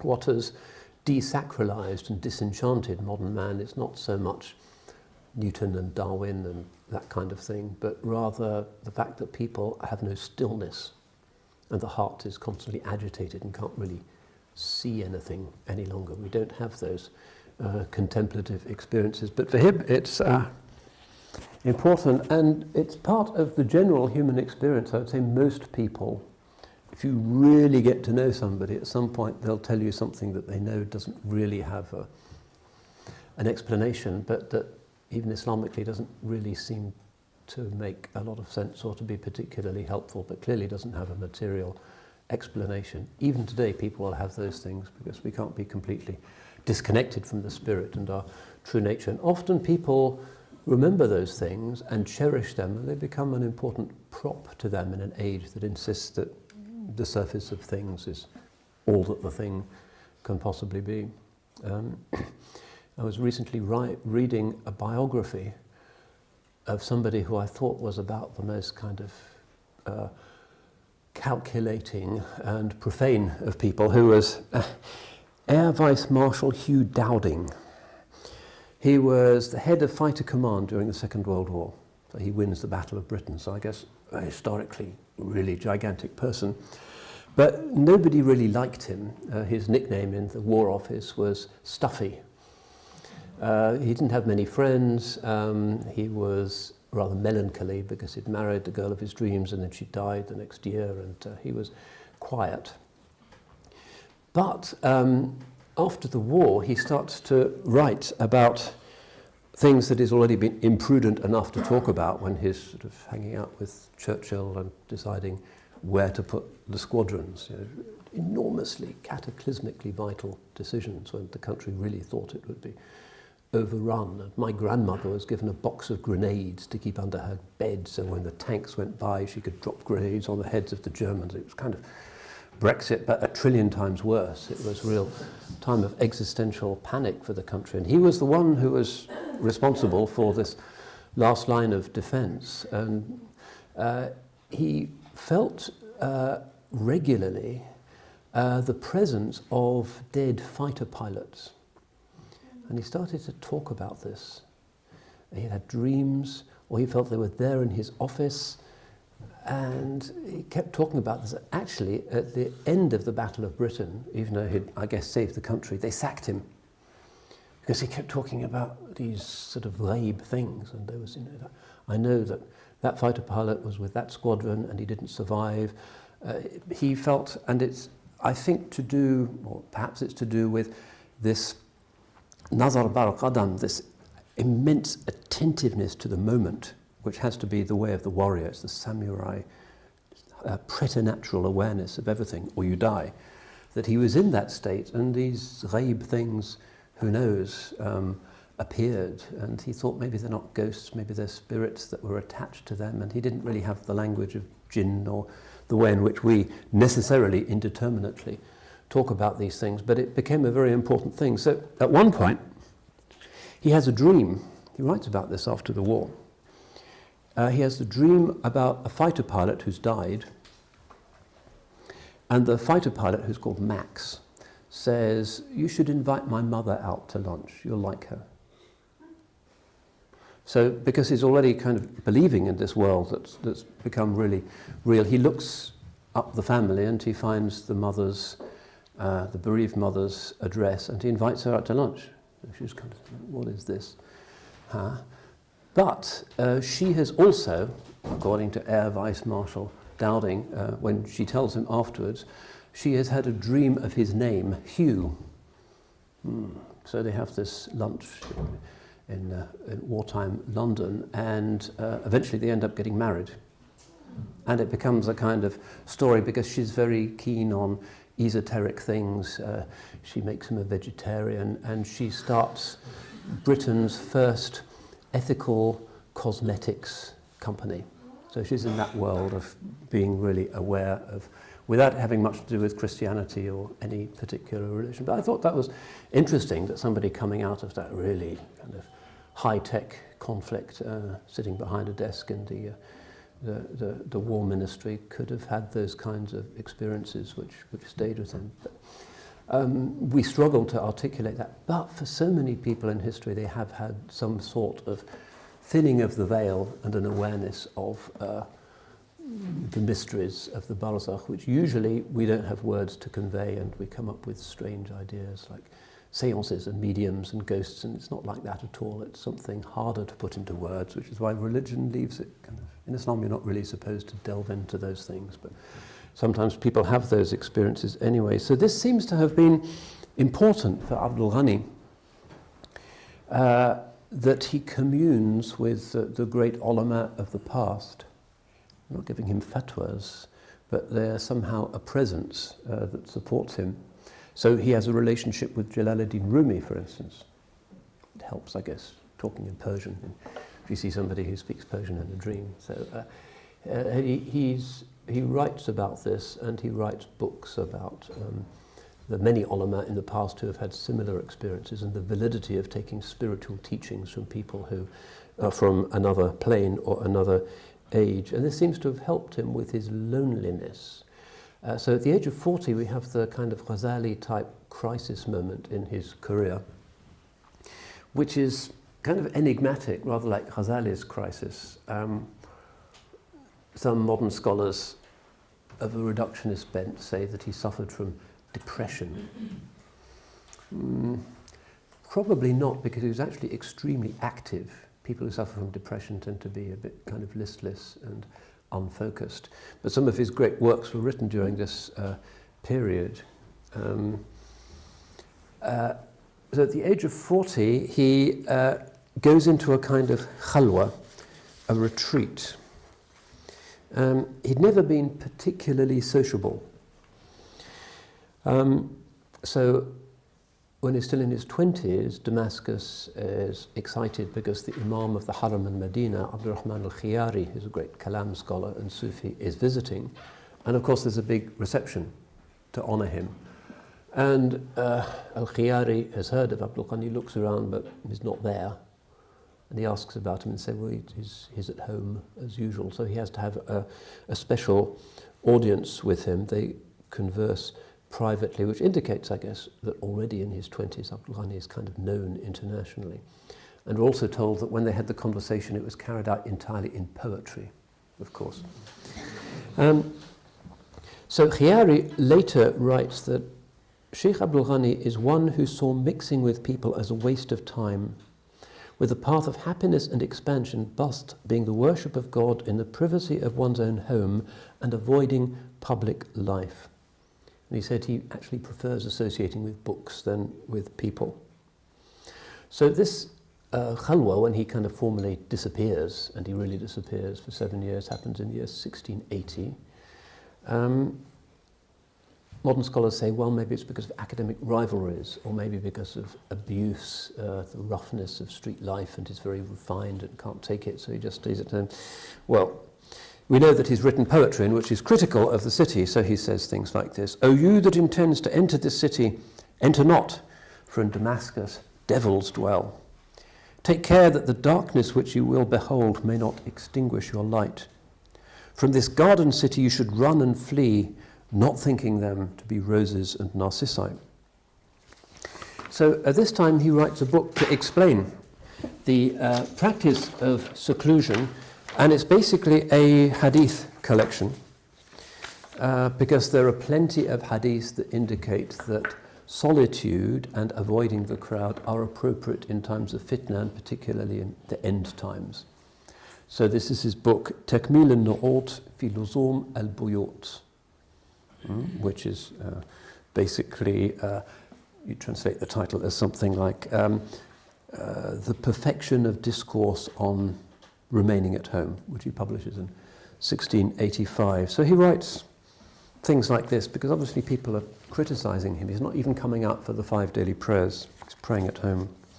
Whosoever is certain that the harms he will receive through mixing with people when attending the prayer and so on are greater than the harms he will receive through leaving those things, then he will have a valid excuse in leaving them. While in Makkah, I saw a sheikh from the people of knowledge who had secluded himself and did not attend the sacred mosque for the congregational prayers, despite his proximity to it and despite the purity of his wealth, because scholars would not regard it as valid, for instance, to pay for a horse to take you to the mosque if the wealth you were spending on the horse was from a dubious source. I spoke with him about that one day as I was visiting him, and he told me that the divine rewards that he would find in attending the sacred mosque could not outweigh the sins and misdeeds he would accrue as a result of going to the mosque and meeting people. Actually, Imam Malik, if you remember, does the same thing. He's in Medina for years, and even though he's next to the Haram, he sees certain things that disturb his heart, and so he finds it better for him to pray at home with his family and with his students. People nowadays find this an oddity, but this was the state he was in. He would find more intimacy and more closeness with God with his prayers at home than in the city's mosques. So one of his students later describes this period as follows: Nobody was able to meet him, may Allah be pleased with him. A tray of food used to be prepared for him, but he rarely ate anything, and when he did, he only ate very little. I was told by someone I trust that every night his family used to bring into his room a tray of food and drink, put it in front of him and leave without any verbal exchange or eye contact, shutting the door behind them. And when they returned after an hour to take back the tray, they would find it unchanged, nothing having been consumed. In his seclusion he also rarely slept, and he did not leave except for the call of nature and for ablution, and without being noticed if possible. in that time he stopped cutting his hair and beard. So he was reading the books of earlier generations whom he felt he could relate to in this time of disturbance and spiritual decline. And he said, the dead are like the living, whereas the living are like the dead. And he writes this in the same book. In this our age I have witnessed a people from all the peoples, the Arabs, the Persians, the Indians, the Turks, and others also, who attained, by reading books of haqa'iq, spiritual realities, the degrees of the great sages, and who gained from those volumes the object of all of their aspirations. If, after reading, one supports one's knowledge with nafila practices and mujahada, spiritual sacrifice and effort, one becomes one of the people of perfection. This is, again, something of contemporary relevance, because people often ask, well, where is the man of God, preferably only a few stops away on the underground, who I can visit with the white turban and the twinkling eyes and the flowing beard, who will see into my soul and take me up to the divine. That's a legitimate aspiration. And then people find, well, if they're there, they're not unveiling themselves. Is this whole spiritual dimension of Islam, which depends so much on personal effusion, no longer part of the religion, and we are just people of rules and doctrines? Is that all that Islam has become? Propositional rather than existential. Abdul Ghani is giving us a kind of way forward by saying, well, the barzakh is a reality. You can be connected to those people through humbly reading their books. But the upshot of it all has to be that you intensify your outward practices and you overcome the ego, rather than falling into some kind of personalized, bespoke religion. You read Rumi and then you end up doing God knows what. No, it's about intensification of outward normativity, and that's the sign of its validity. So this is something that can be done at any time by anybody, by respectfully picking up the books of the ancient ones, and helps us to overcome that excuse within us that says, well, I can't do all of this exotic spiritual stuff because I need a teacher. Deme aşk içre kim eder erşad-ı tariq, sen heman yoluna gir, Allah veliyut tawfiq. Famous Turkish couplet. Do not say, lying around, who is going to guide me to the path? Stand up at this moment, because Allah is the waliyut tawfiq. He is the guarantor of success. Don't think that he can't open the most amazing inward doors for you and make your life easy and beautiful just because Sheikh X is not conveniently on the horizon. Sheikh X is just a sabab, but ultimately spiritual growth is a divine gift, and he can offer you that gift whenever he chooses. He is not subject to the rules of any institutionalized spirituality. So this is important. Let us not fall into lassitude and apathy and cynicism because the man with the flowing white beard is not taking our hand in a convenient way. But remember that the divine nature is always close. He is qareeb, he is waliyut tawfiq, and he can open doors to us, as he did for Sheikh Abdul Ghani with his eccentric relationship to official tasawwuf, in a way of his choosing. God always acts on his terms, not on ours. So in this period, when he is kind of letting his hair grow and not going out much, he's actually very productive. Some of his greatest books emerge in this period. Remember, this is somebody who writes over 300 books and counting. 10 years ago, we used to think it was 280, but new books are coming to light all the time. Quite an extraordinary output, and some of them, as we saw with this poetic commentary, are very dense. So he writes a major commentary on Ibn Arabi's Fusus al-Hikam, and that's one of the toughest books in Islamic metaphysics, and he's writing a commentary specifically focusing on some of the difficult, most controversial aspects within it. And this is something, many scholars have done this before, and in Damascus, Abdul Qadir al-Zairi was to write his kind of commentary on Fusus al-Hikam, Kitab al-Mawaqif, which has been translated, I think, recently. Really difficult. He also writes a book that becomes much more widespread and is still quite widely read, which is a commentary on a book by somebody called Muhammad bin Pir Ali al-Birgavi, who's an Ottoman scholar and preacher in Istanbul, called At-Tariqa al-Muhammadiyya, the Muhammadan way. And this At-Tariqa al-Muhammadiyya is a major work. It's in Arabic and is endlessly printed, and you can pick up cheap editions, and it's a very worthwhile, sincere, Ghazalian, practical, non-theoretical kind of set of advices. There's an English translation of it now. And it's about following the middle way in all things, not because that's a compromise, but because that is the most rigorous and authentic way of following the Prophet. The zealot or the bigot or the libertine thinks that he, through the intensity of his indulgence or austerity, is being authentic and is finding some real existential experience of the world.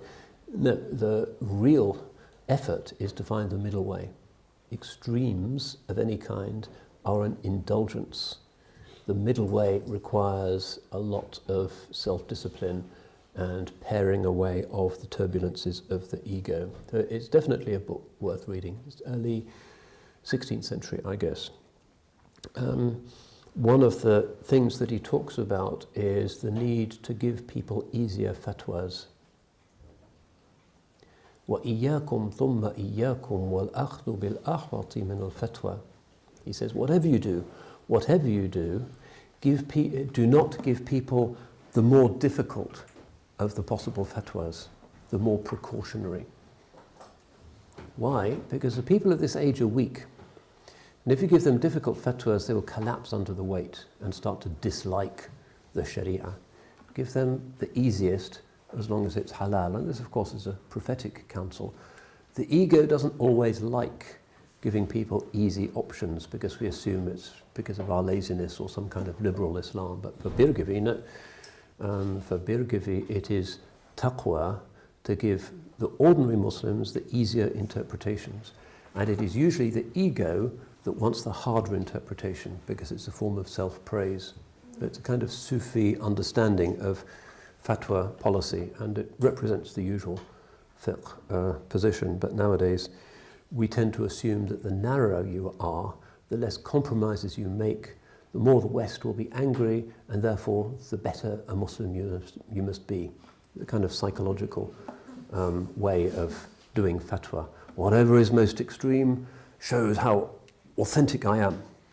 So every group of the extreme groups becomes more extreme than the one before. So Al-Qaeda was really bad, but they weren't extreme enough for Daesh.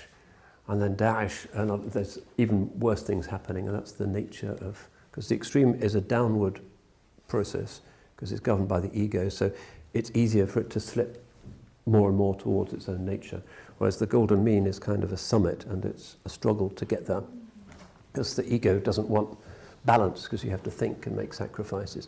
In any case, Birgavi is one of the best places to go to for this traditional wisdom. So he writes it in this period. Another book he writes in his 7 years of seclusion is really another bestseller, which is called Ta'atir al-Anam fi Ta'bir al-Manam, perfuming humanity through the interpretation of dreams.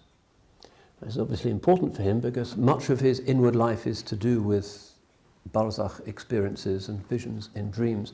So he writes what is actually the most popular book ever in Islamic history on dream interpretation.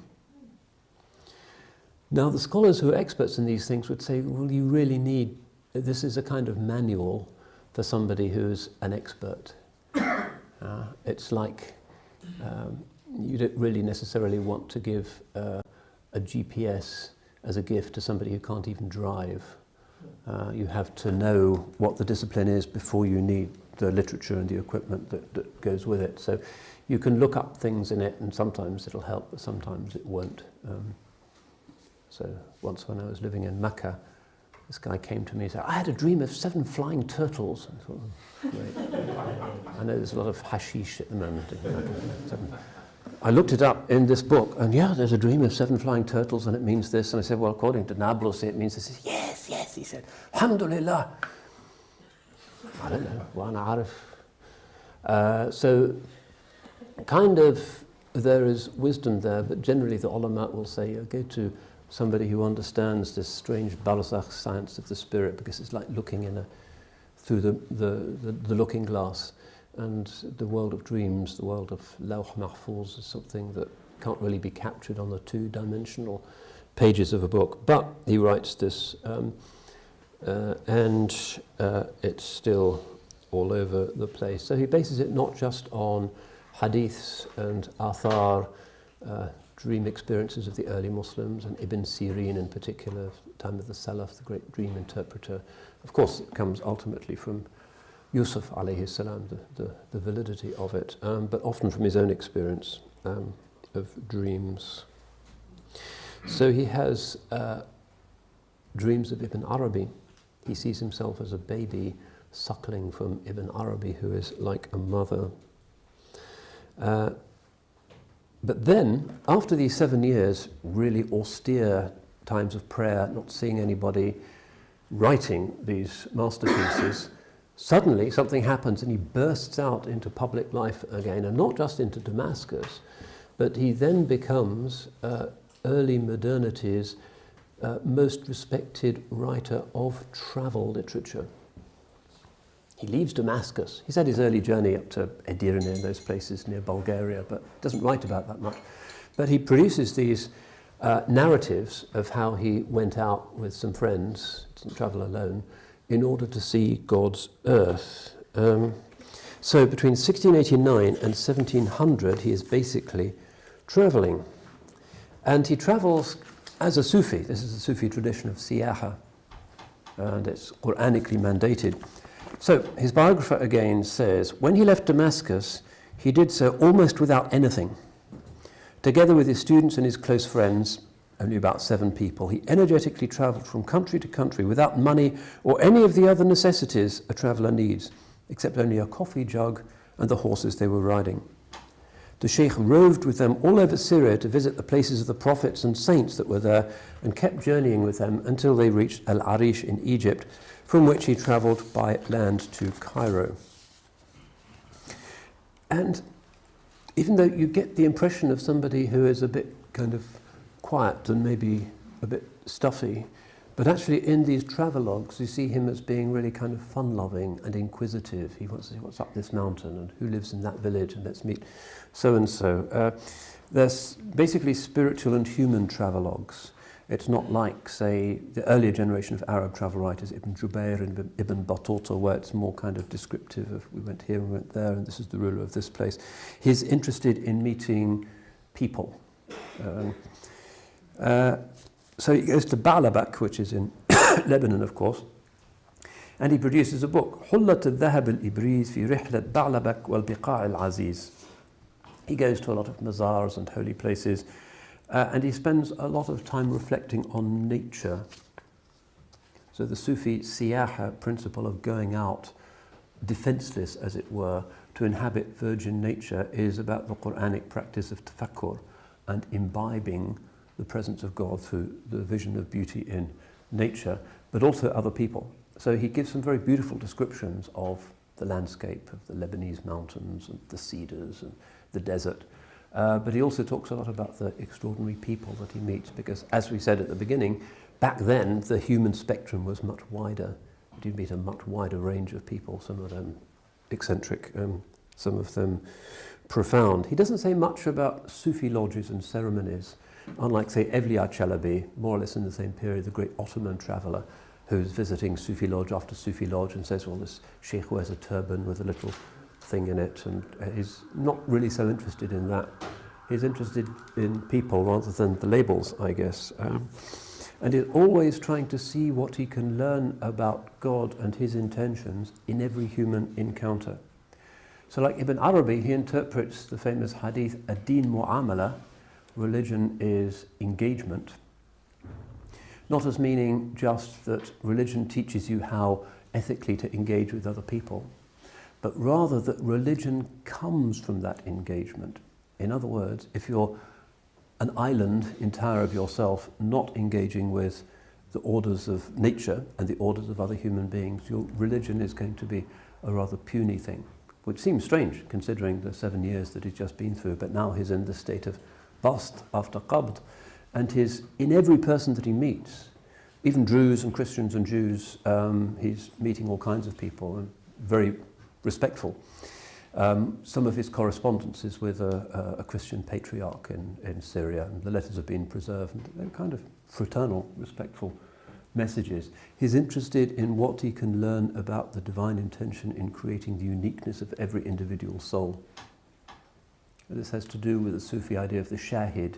Every human being is a recollection of that moment when the angels were commanded to bow down to Adam, and even though our clay rots and our souls rot and we are not what the angels bowed down to, there is still within each one of us that divine spark that is uniquely interesting, and he wants to see what he can find. So this Sufi principle of adab is a way of drawing out from other people what God intends by the creation of that person, in every case.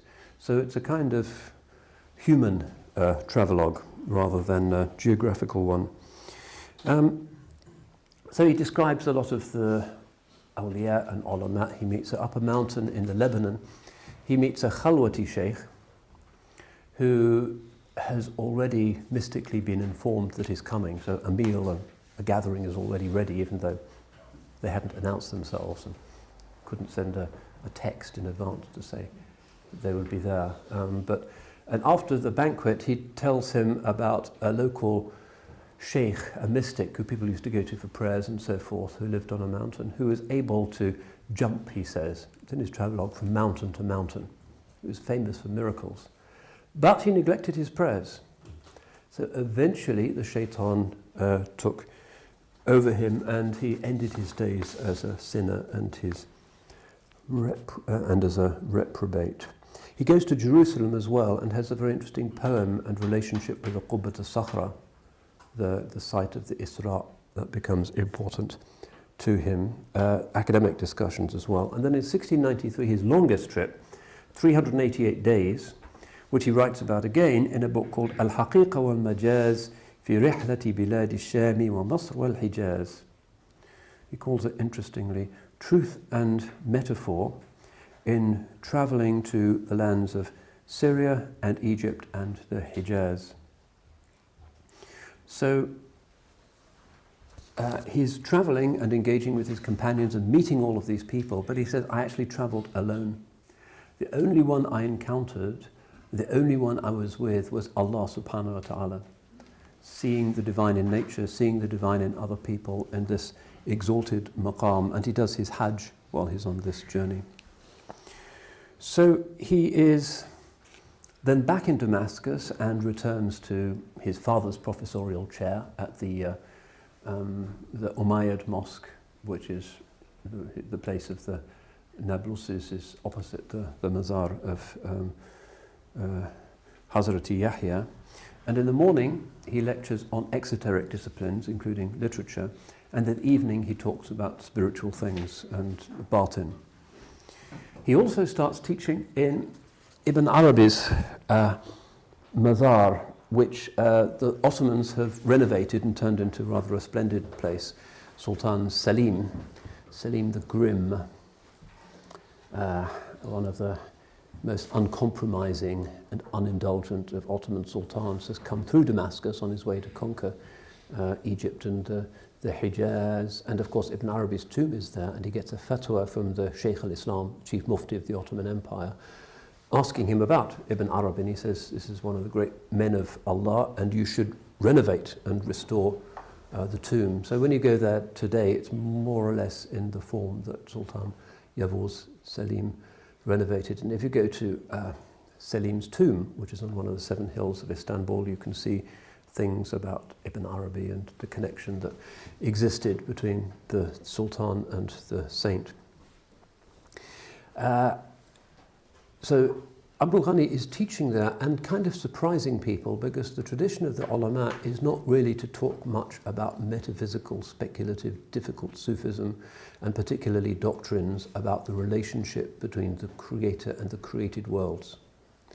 For the masses, there is the creator, there are the creatures, the divine names are the effulgence of the divine creative purpose, and everything exists in a fixed reality of time and space.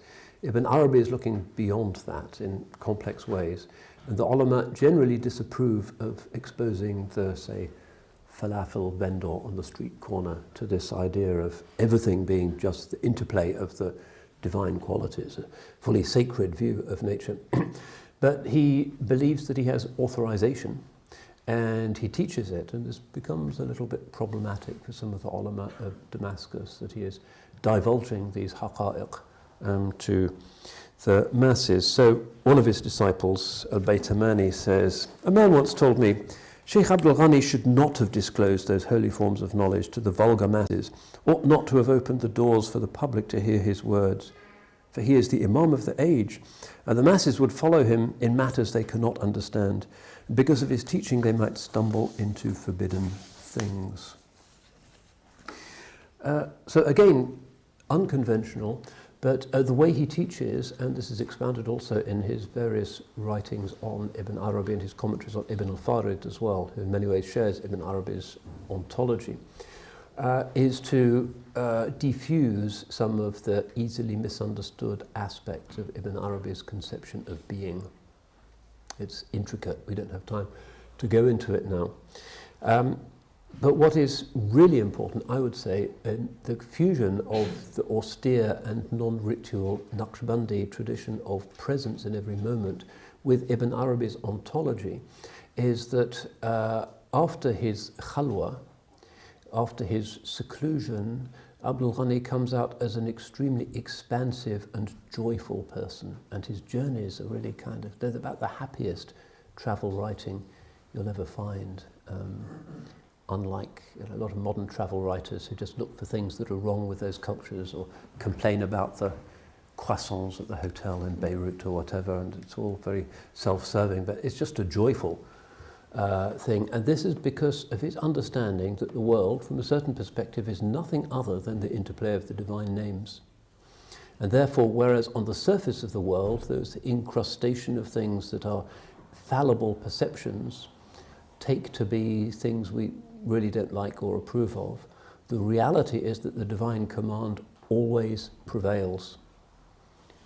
Everything is subject to the same kun fayakun, and nothing escapes the divine command and does things according to some way that the divine did not decree. So when you look below the surface of things and to the reality of things, you see the rahmah of God, you see the power of God, you see the presence of God. It's a doctrine of immanence as well as a doctrine of transcendence. Yes, laysa kamithlihi shay. Nothing resembles him. And Abdul Ghani will be the first to say, Ameen, of course. But Allah has also said that he is qareeb, near. And this qurb is expressed in everything.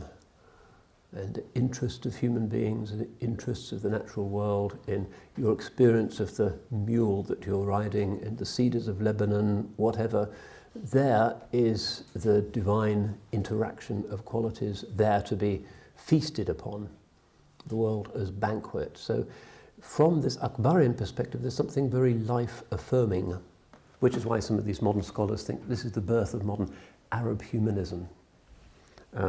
It's problematic, but it's a kind of humanistic vision, but it's much higher than any secular interpretation of human beings could be, because from a secular perspective, we exist randomly and we end randomly, and there's nothing intrinsically noble.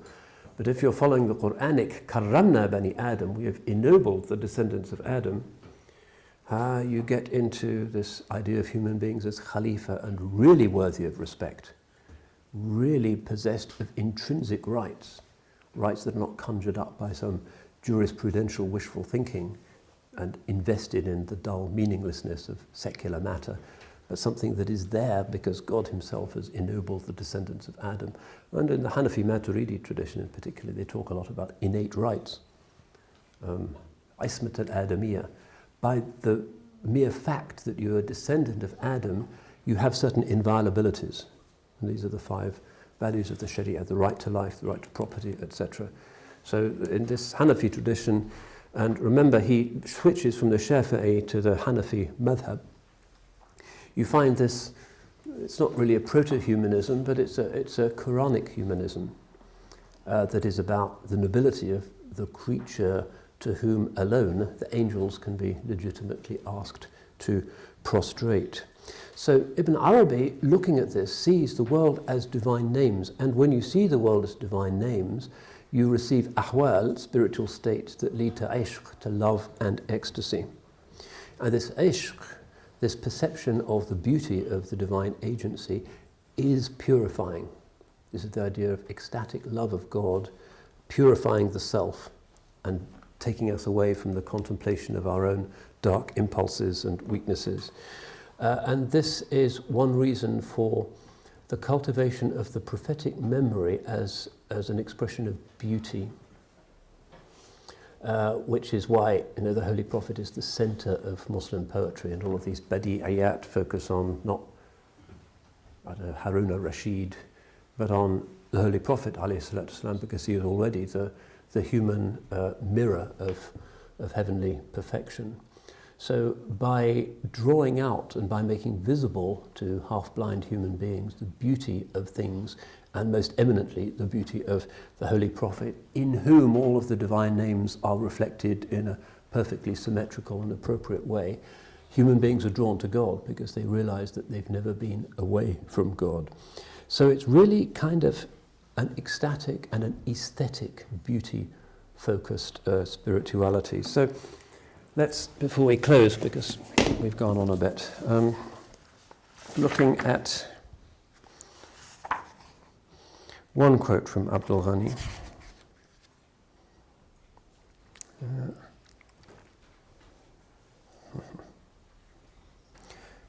Know that all things are matters of great subtlety, in that they are of the rank of illusion, or of the mirage that is seen from afar, and which is in fact nothing, including all solid things such as rocks, stones, inanimate objects and trees. They only appear solid through the prevailing of their innate nature.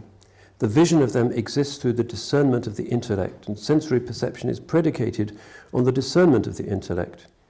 As for their real nature, this is of the rank of subtle meanings, lata'if, perceived by the intellect of the discerning person in terms of their foundation on and firmness in al-wujud al-haq, the absolute true being. And a lot of his poetry is kind of focusing on nature and the transcendent, translucent beauty of nature as a way of human access to the proximity of the name. So this is one of his poems. A face multiplies in many mirrors, and every viewer is baffled by it.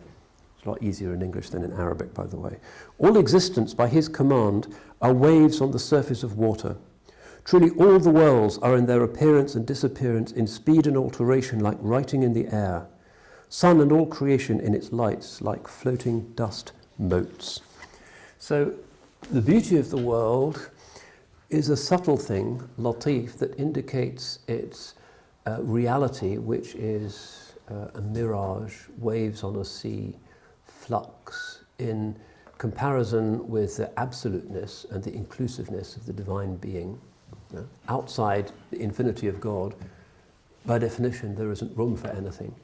So these are just modalities of being, the endless flux and reflux of the operation of the divine nature. So nature is celebrating God, and this is Quranic.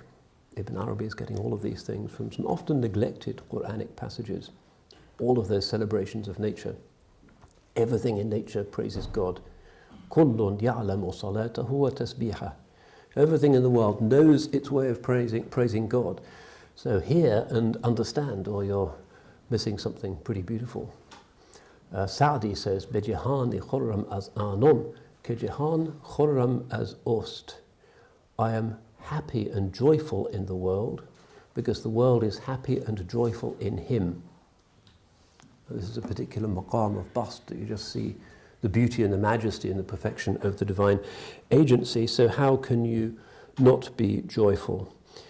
So in many ways, his life then reflects this practice of just inclusion and happiness. So he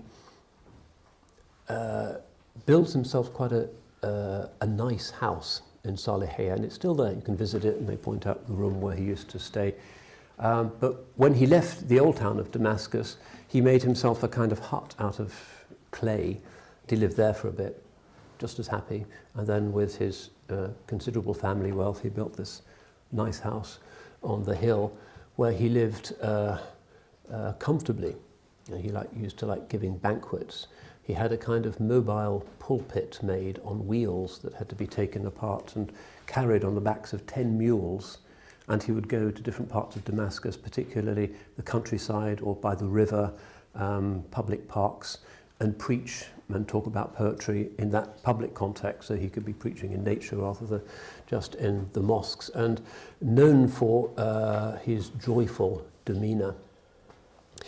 And some of his poetry reflects this, including some poetry which, to the rather pinched modern anxiety focus of modern Islam, seems a bit scandalous. And some of his fatwas as well. So there's a big argument in the Ottoman Empire about tobacco and about coffee. These are two new things. And the sultans for a while have prohibited both.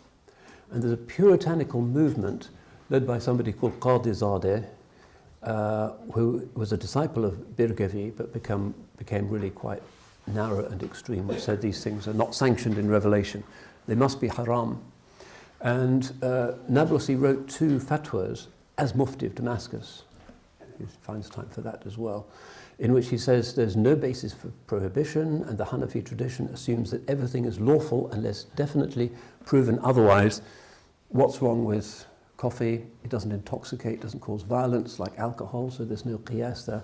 It's fine. And that really becomes the decisive fatwa subsequently in the Ottoman Empire. You know, where would the Turks be without Turkish coffee? And then smoking, like all good things, it comes from North America, and it becomes popular in the Muslim world, where it becomes really kind of a cultivated thing, the shisha and the like. And some of the ulama are banning tobacco, and he issues a fatwa saying it's permissible. Now back then, we simply weren't aware of the health implications. So nowadays the fatwa, of course, has legitimately changed. Sheikh Shaltut, I think it was, at Azhar in the 1950s, issued the fatwa that said it was makruh karaha tahrimiyya, almost haram, but on the basis of modern medical knowledge. But Abdul Ghani Nablusi doesn't really have a problem with it, because there's no dalil that indicates that God is against it. So avoid the Qadizadeh's insistence that piety consists in making things prohibited wherever you can. This is part of a sickness which he deplored. And his battle with the Qadizadehs was a well-known one. And they were very active. You know, they were smashing up taverns and demolishing Sufi lodges, and they were like kind of proto-Wahhabis in some way. Lower caste preachers usually, va'izan, not the senior muftis and the ulama who regarded them as kind of a vulgar embarrassment, but this is part of his battle. So he's in this state of bust, and he spends time composing poetry, and sometimes in kind of picnics with the ulama of Damascus, which are, it seems, exclusively male only, because he follows the usual austere Syrian practice. You know, something like this gathering would have been quite shocking to him. He was not lax, but simply didn't like unnecessary prohibitions. So he went on a lot of these picnics and invited people to his house, and that's where a lot of his poetry originates. There's 3 big collections of poetry, all of which are in print, none of which are in English. One is kind of literary, one is mystical, and the third one is kind of hedonistic. It's Khamrat Babil, the wine of Babylon, which seems like an odd kind of thing to come from the pen of the Mufti of Damascus, because it's kind of about the beauties of nature and the beauty of women, and it's often he combines the two and compares a particular Syrian mountain to a beloved's shoulder or something like that. And it's not where ulama tend to go nowadays. But in that world, that was also part of what the Sufis would call Shahid Bazi, gazing upon the beauties of the human form in order to learn about the creative magnificence of the compassionate God. A practice that Sufis were often reprehended for. Now, he's not actually got girls around in these gatherings, but this literary tradition means that he's one of the sort of major amatory and erotic poets of the Arabic language, which is another aspect of his identity. And he writes a book about love, غاية المطلوب في محبة المحبوب, the utmost desire in loving the beloved, something like that, in which he talks about romantic love as being a divine gift that is a prophetic state that helps us to transcend more earthly passions, focuses us on contemplating the imago Dei, the presence of the sacred in another human being, the sacrality of marriage. It's an interesting book. About half of it is hadiths. It's the kind of literature that can't really exist over the border in Christianity. There's plenty of rabbinical equivalents to this, but Christianity, with its emphasis on saintly celibacy, has never been able to go into that space. Of course, the Catholic Church is now falling apart as a result of trying to defy something that Abdul Ghani would regard as an incredible sign of the divine compassion and wisdom. So, yeah, an aesthete as well. For him, beauty is really, really important because it is, as Plato said, the splendor of the truth. So somebody who embraces the world in a fully Sharia compliant and actually very devotional sort of tahajjud oriented lifestyle, who loves the beauty of nature, who is interested in meeting a wide variety of human beings and seeing what God intends by their creation, the love of marriage, of women. It's part of the kind of late classical flowering of Arab Islam. I've given just a kind of drop from the ocean, but it's, I think, enough to give a sense of how different things were back then, when the great ulama considered Islam to be a kind of joyful style of life rather than what we often hear from the preachers nowadays, which is that God has created the world to catch us out. You know, the world is a minefield and you have to be really anxious. Oh, that's haram, I'm going to do. This penitential style of preaching that is yelled at us from the minbars nowadays, particularly in some parts of the Islamic world where they think the only way of making people good is to tell them how bad it is to be bad, and everybody leaves the mosque after Jummah feeling, oh, I had to do it. It's like going to the dentist. You have to hear the khutbah, but it was painful. It was a painful one. This is not his world. This is the Islam of the age of the empirical experience of God and his compassion and his justice in the world, and an experience of religion and the world and God's creation as something infinitely lovable. So he was somebody who focused, as Ibn Arabi did, as the Quran does, and the Holy Prophet, who is Rahmatul lil Alameen, mercy to the world, on mercy and forgiveness and love as being the preeminent qualities of the believer, rather than a penitential anxiety and a policing of boundaries, which is what it seems to have been reduced to for most of our contemporaries. So yes, another leader, even though he didn't really want to lead anybody, and tended to prefer his own company. But when he got out and about, he was somebody, the quality of whose soul expressed itself in not an extroversion, but simply in a sheer joy of being alive in God's world.